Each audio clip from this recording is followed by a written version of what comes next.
I do think people are underrating the degree to which a lot of these states in general could be in different categories in the coming years. Oregon is a place that, I mean, its crown jewel city is one of the most troubled cities in America, Portland. And then the rest of the state outside of it is quite rural and, demographically tilted towards the Republicans. And then additionally, I mean, the Northeast is the place I think that frankly has seen better days.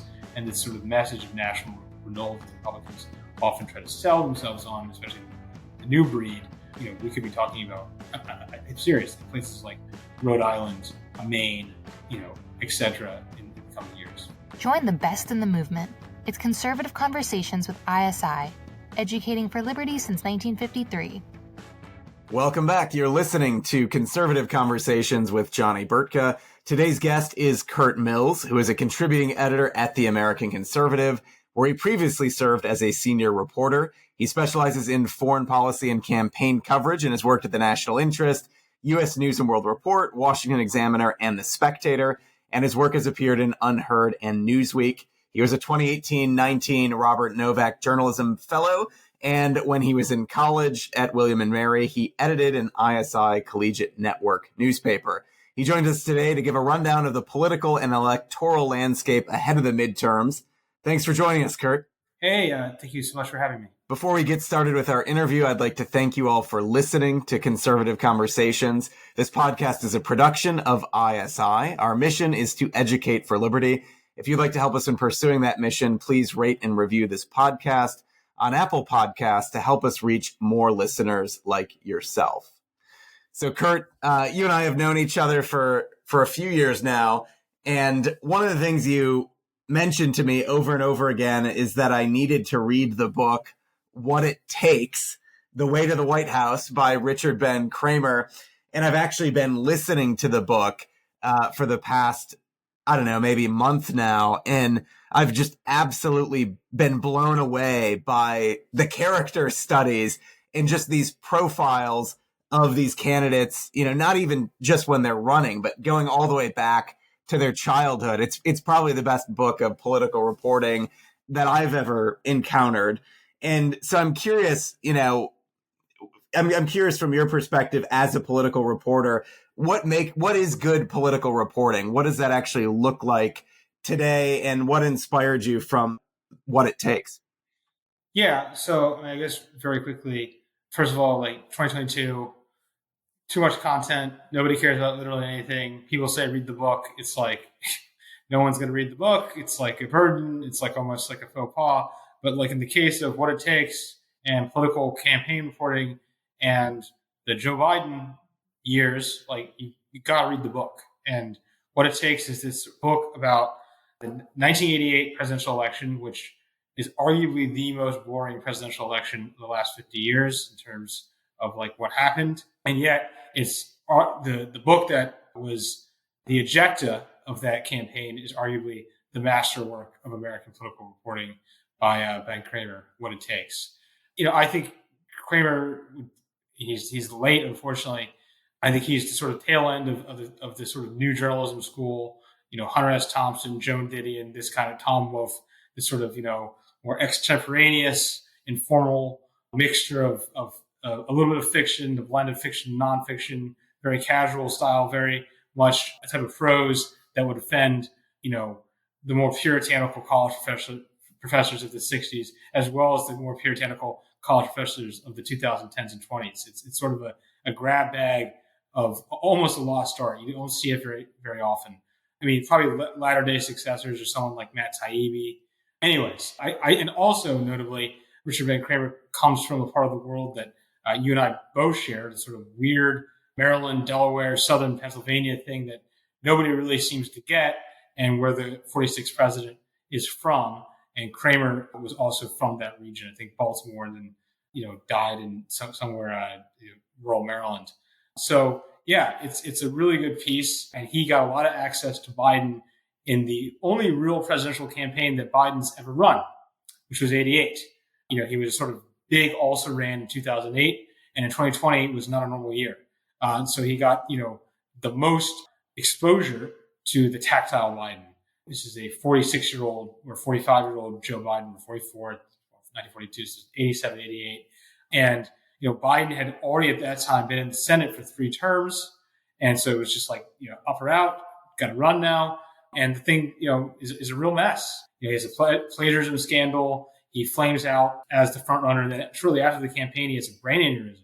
This is not someone you would have thought was going to be president one day after that campaign, let alone 32 years later. Are there any, beyond some of those fumbles and, that happened during that campaign, are there any other insights from that book that are helpful understanding Joe Biden today? I think how shaky his money is you get this, you get the sense of it. Like he really was. Now I think the critics would say this is a guy who can't, balance a checkbook. You get the sense that like this really was a rickety thing, that he really is, or was for large swaths of his life, this middle-class senator. And he always boasted it. He was the poorest senator when he became vice president in 2008. Maybe that's not so much of a boast, considering that senators are paid, north of $200,000. Why couldn't he figure this out? But I think, this is a guy who's been under an incredible amount of stress. He turns 80 next month, and you get a real sense of how visceral it was that we could talk about. He's the trained guy, he's the trained senator, but he's going back and forth every day for 40 years or 38 years. It really must have taken a toll. Well, let's move to the topic of our conversation today, which is the 2022 midterms, which are now about 2 weeks away. And things are getting intense. They're getting vitriolic, especially in my home state of Pennsylvania, where right now there's a debate going on between Oz and Fetterman that I'm sure you'll be watching shortly after this podcast finishes recording. So I'm wondering if you could just give us, to start, sort of the bird's eye view from 1,000 feet of, what are the races to watch? What do you have your eye on right now? Yeah, I think it's very clear. Big five are Arizona, Nevada, Ohio, Pennsylvania, and Georgia. And then if on a more Dem bullish scenario, you get into Wisconsin, North Carolina, and Florida, I think that's sort of in the rear view now, like not happening in my view. So on the more GOP bullish scenario, you get into Colorado Senate, New Hampshire Senate, New Mexico Gov, Oregon Gov. So I think the momentum is clearly on the latter scenario, but of course it's still like a 5 to 10% chance that the Dems surprise, but sort of the less interesting, less likely. And in terms of the major issues animating the campaigns, obviously you have inflation, Ukraine, you've got crime, you've got, LGBT type issues, transgenderism, for example. What do you think are the issues that are really driving voters? And do you think the parties, each respective party is understanding what those are right now?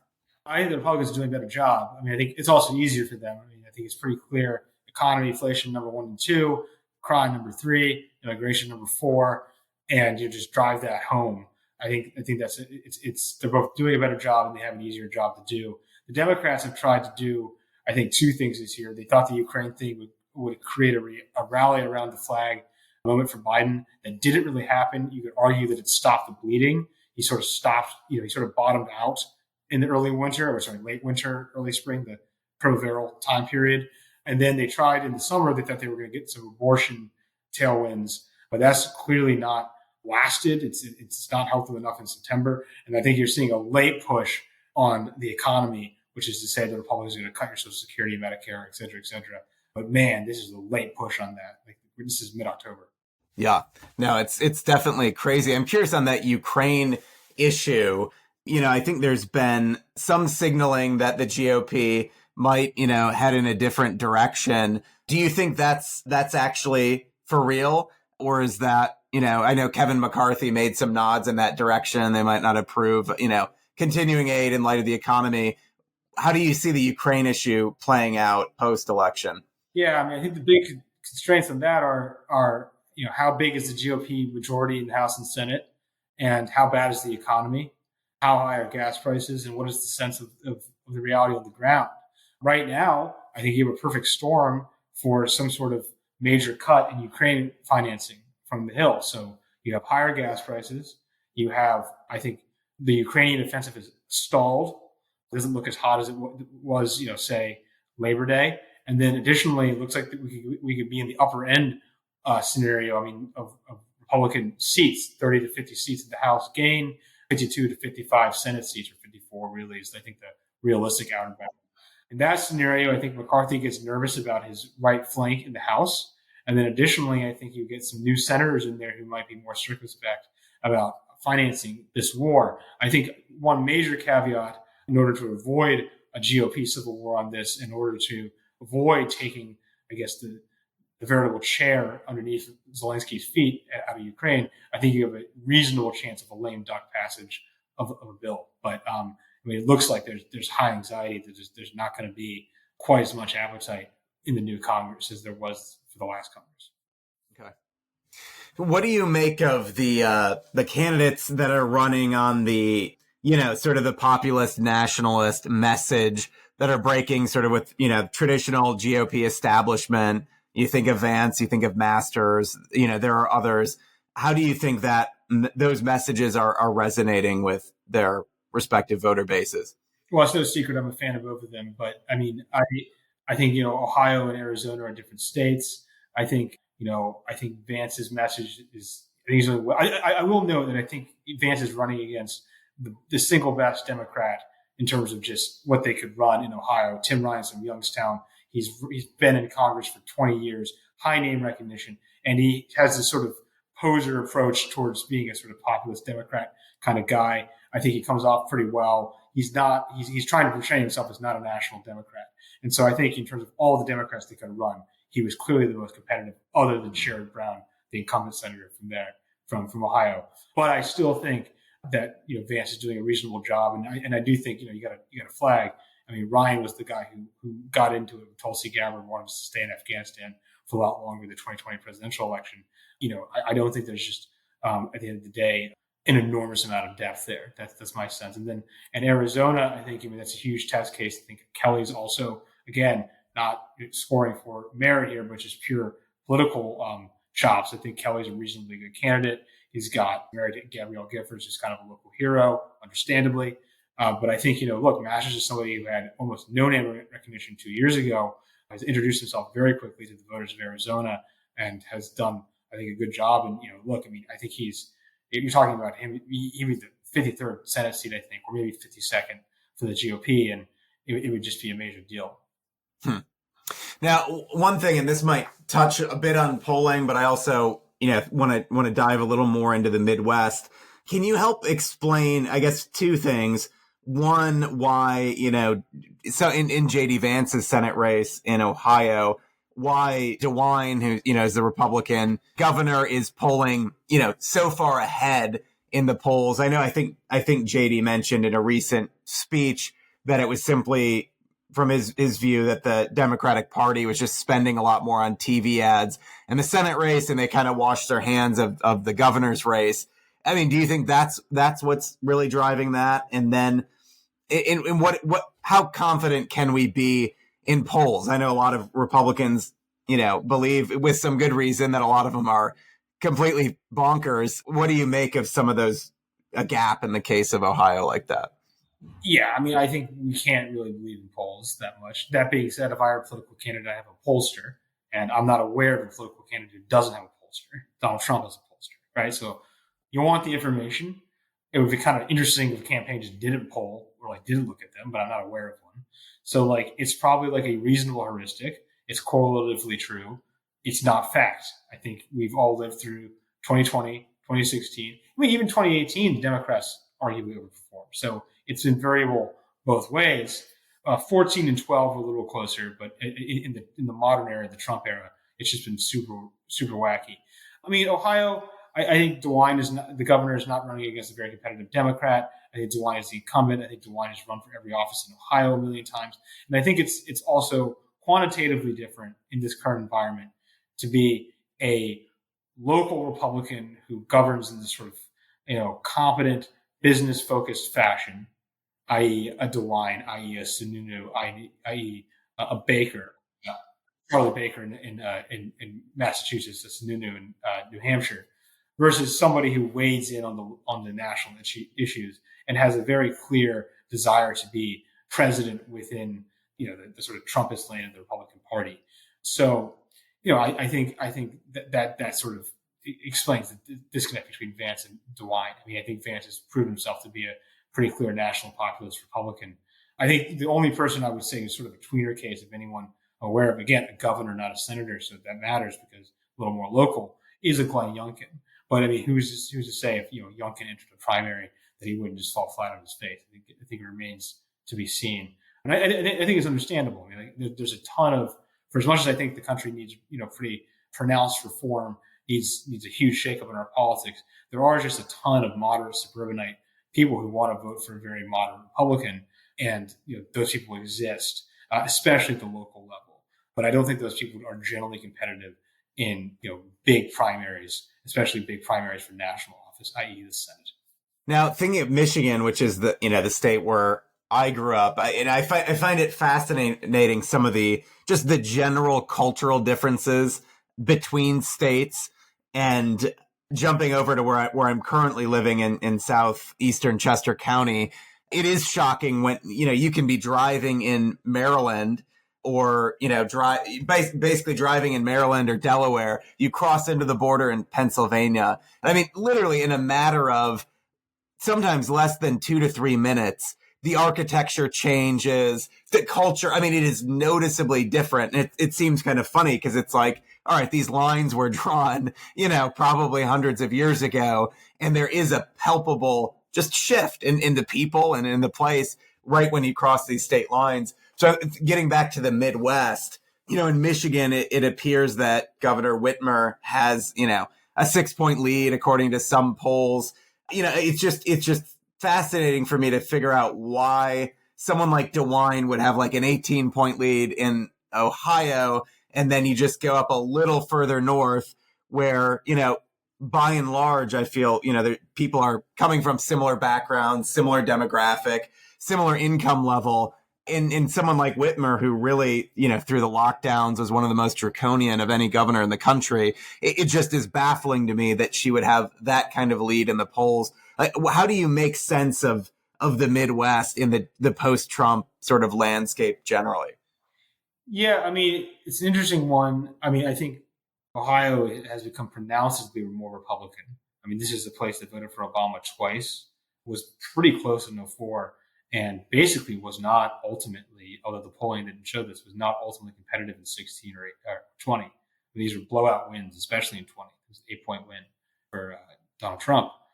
And I think, Michigan, I would I mean, you're from there and feel free to correct me, but I would just say that there's a big sort of, I would almost compare it to Nevada, where there was a huge Democratic machine, associated with the UAW.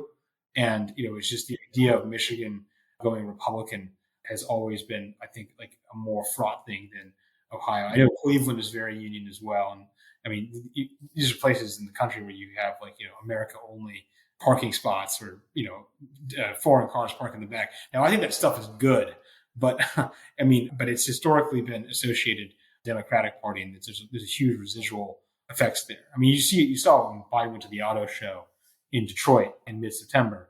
He is at ease with this sort of old union guard.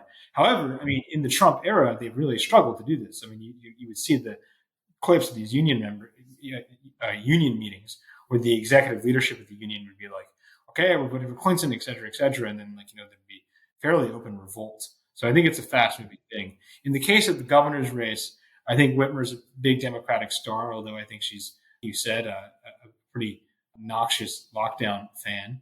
And I think there was an impression early, and I think there's going to be a big postmortem if the Republicans way overachieve in this election about where they could have financed more. I think there was an impression that Tudor Dixon, the nominee on the Republican side, couldn't win.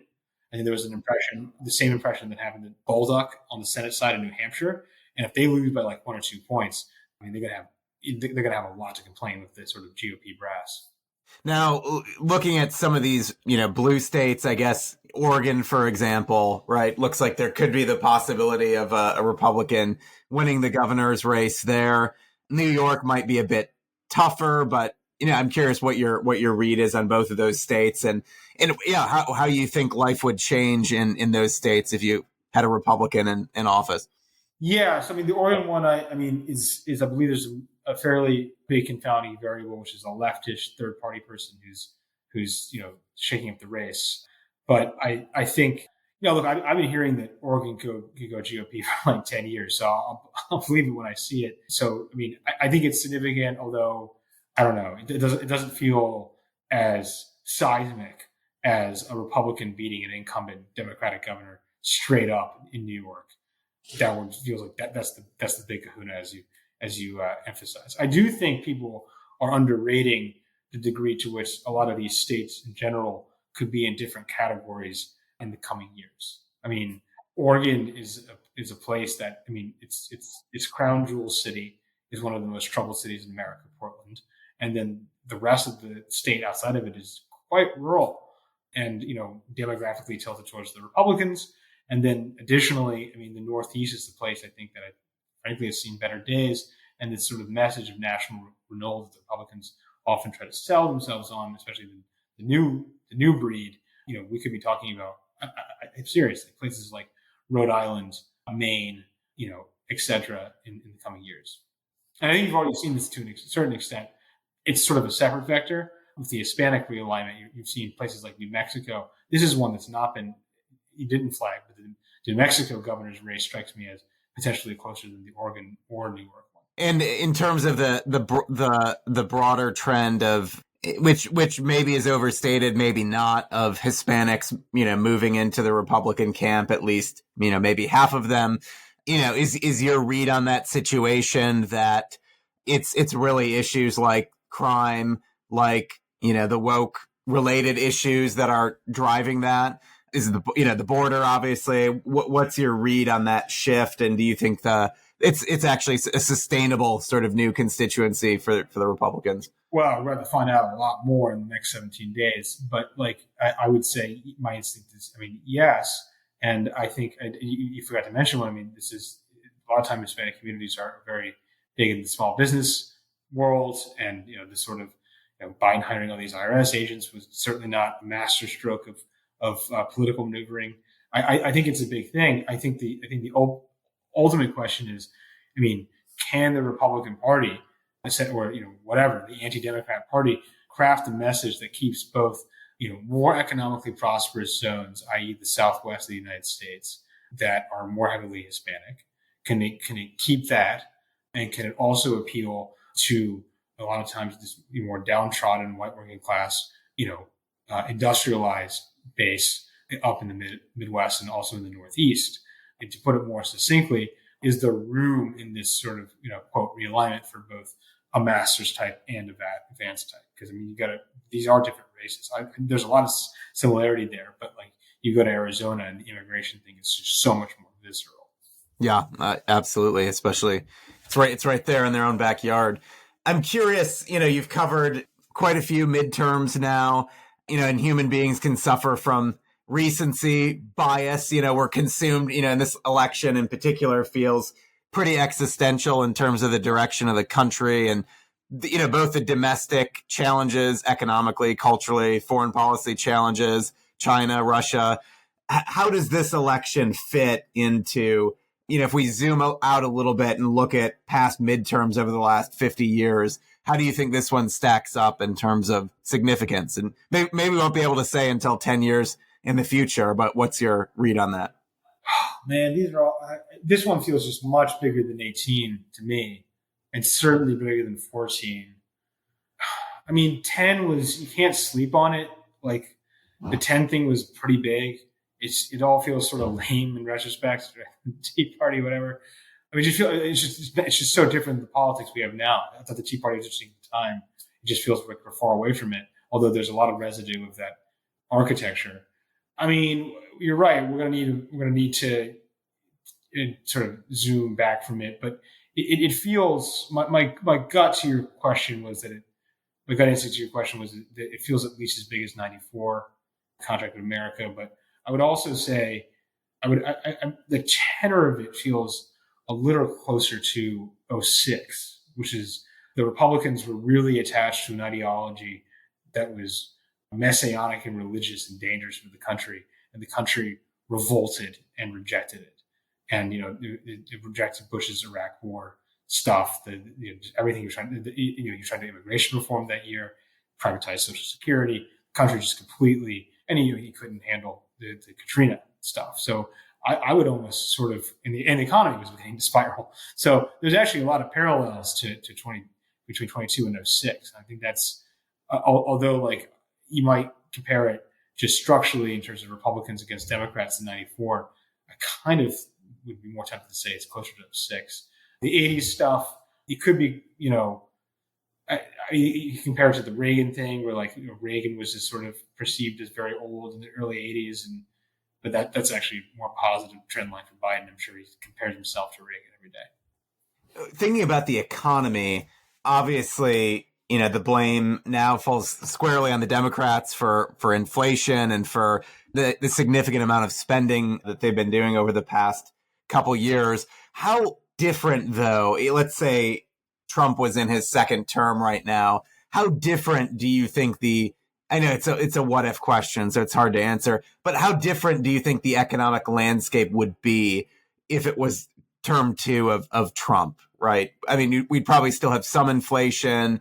I mean, do you see the bills that the Democrats passed as being the real driver of the economic stagnation right now?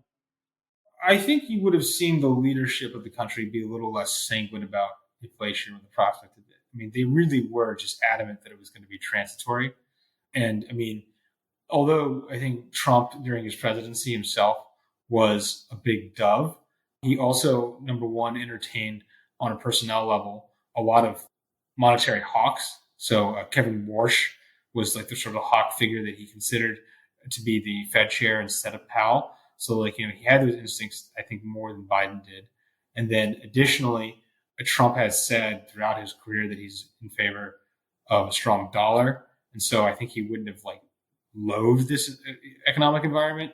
And so someone like this, I think has shown that he can pivot on a dime. And additionally, I think, he would have been petrified by any rise in gas prices and would have probably potentially moved a little faster. And then, of course, the counter is that, Trump wanted to beef up our SPR back when gas was a lot cheaper. So if he had a freer hand, I don't know. It's a lot of it is difficult. I do think it's. I mean, 21 just remains one of the weirdest years, right? I mean, Biden really thought they were going to be able to make the pandemic thing a year, claim all the victories of it, and just roll it up. And instead, we had this weird double dip COVID thing that affected everything. Shifting gears a little bit, I mean, what do you think is the role of during a midterm like this? What's the role of principles, of ideas, of proposing new policy directions, being a policy entrepreneur?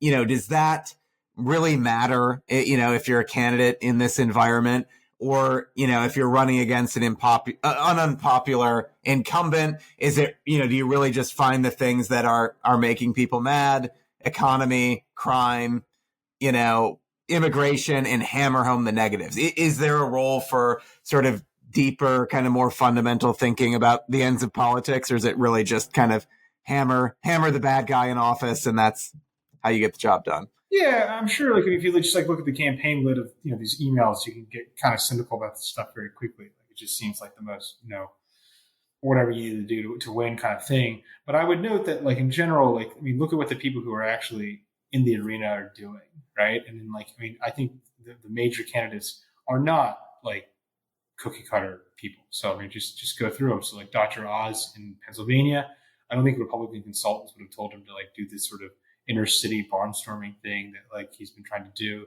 That's a waste of time. I think it was actually one of his better moments.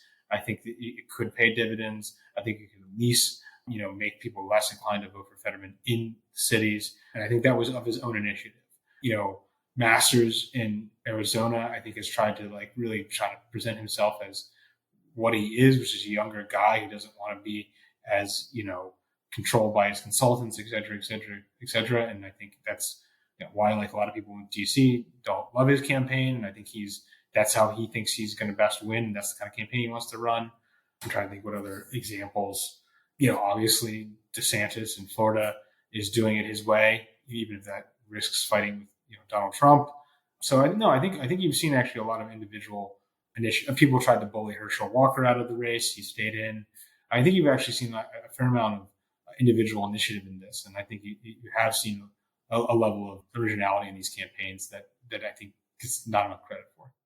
We have time for just a couple more quick questions here. I'm curious your thoughts about the role of money in politics generally, and also these massive length of the length of time that you have to campaign to be a senator. You know, you basically have to take 2.5 years off of your normal job to run. And, you know, I think the challenge with the money in politics is you can there's obvious criticisms of it, but at the same time, if you have, you know, significant financial support, you can also get kind of fresh new candidates with new ideas who might not be able to make it up through the party system, who can kind of swoop in and offer a different vision because they have some cash behind them. So, yeah, I'm just curious what you think about money in the American political system. Yeah, I'm pretty agnostic on it. It seems like if a lot of campaign finance reform proposals would just entrench incumbents and enhance establishment power, that sounds bad to me. I think, you know, I launched with a Senate candidate this year, and it was like an open question of whether or not he was going to pay himself a salary, which is like openly allowed apparently, but it's controversial. You know, a consultant would tell you like that's stealing from your donors or the small dollar donors, etc.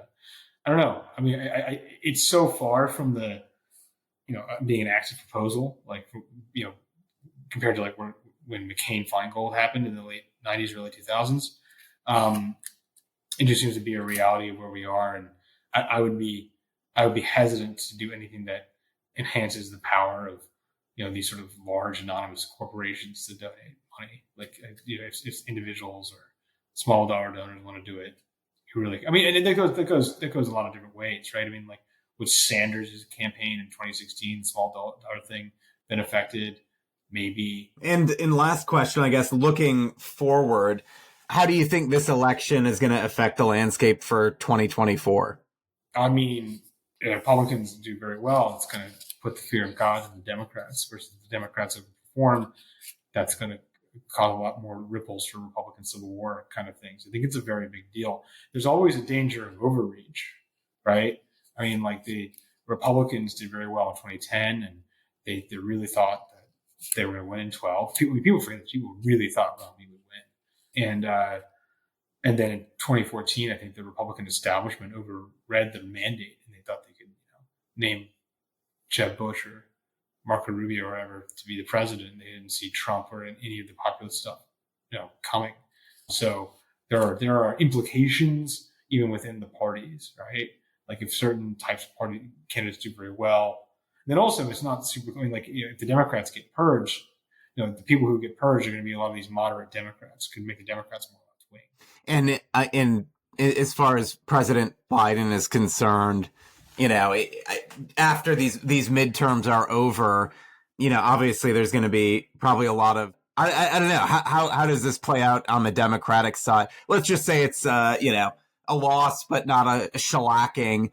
You know, do candidates start emerging? Do the knives kind of come out for Biden right away? I mean, we don't really have that much time before presidential campaigns sort of, you know, start winding up, and a loss for the Democrats, which looks like it's coming, you know, would sort of signal that it's time to move on to someone new. I don't know. How do you see the next 3 to 6 months playing out on the Democratic side?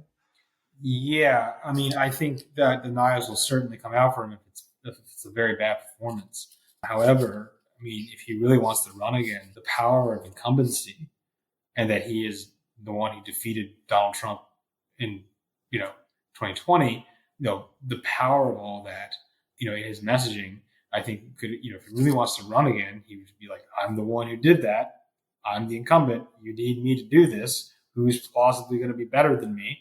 You know, Newsom representing all of California, Harris and her mired in her unpopularity, Buttigieg with his liabilities, et cetera, et cetera. You know, if Biden really wants to do this, it's not super clear that he can get rid of him. So, you know, I could see the case to keep him both ways. I sort of think he's not going to do it, but I think if he wants it, like, he is the president, no one can stop him. Well, on that note, we will wrap up today's show. Thanks so much for joining us today, Curt. If people want to follow more of your work, where can they find you? At Curt Mills, CurtMills is the best way to do it. But just Google me. You can find my, TAC, TNI, Examiner, Spectator, etc. archives. So, yeah. Great. Thanks again. And thank you all for listening to Conservative Conversations with ISI. If you've enjoyed this podcast, please feel free to head over to isi.org/resources to see all that we offer our members, including the Intercollegiate Review, select modern age articles, ISI books, and of course, this podcast. Thanks again for listening. Don't forget to rate and review, and we will see you next time on Conservative Conversations with ISI.